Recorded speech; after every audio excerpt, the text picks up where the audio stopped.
It was a stormy night, the kind that makes you want to lock all the doors and windows.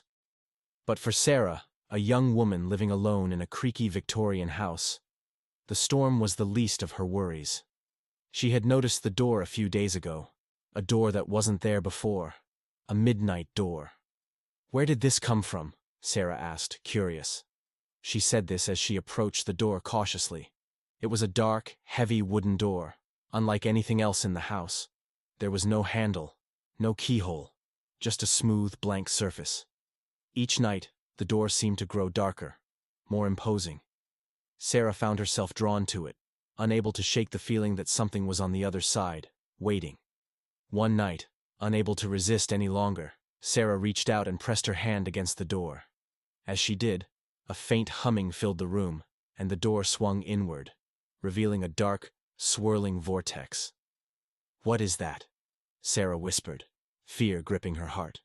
A cold wind rushed out of the vortex, carrying with it whispers and shadows.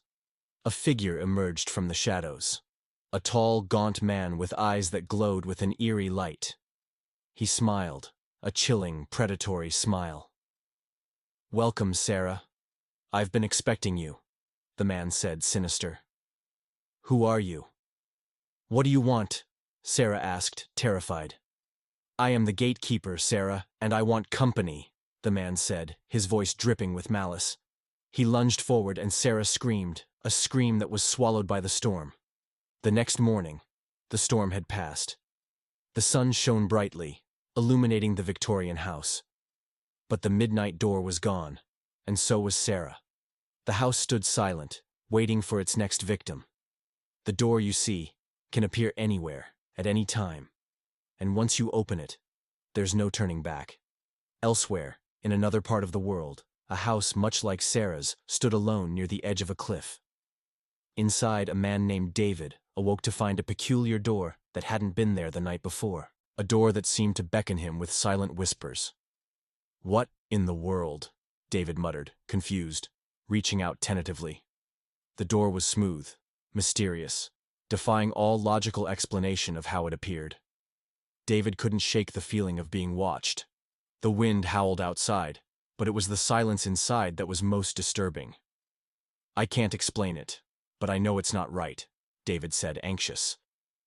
As night fell, the storm returned, battering the house with relentless force. But inside, all was still save for the door's presence, growing more ominous by the minute. "If I can open it, maybe, just maybe, I can understand," David resolved, determined, unaware that understanding might come at a cost too great to bear.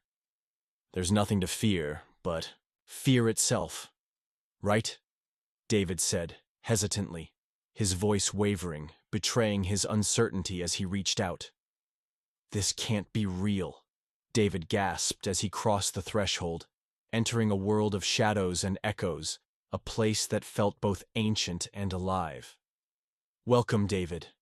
We've been waiting for you," a mysterious figure said from the darkness, familiar yet strange, calling to him, drawing him in deeper.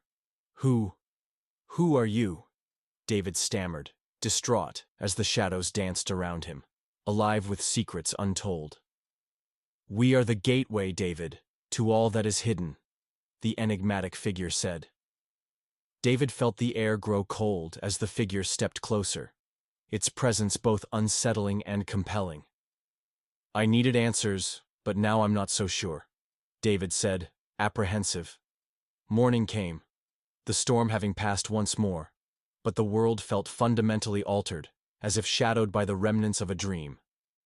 David was gone, lost to the mysteries of the door.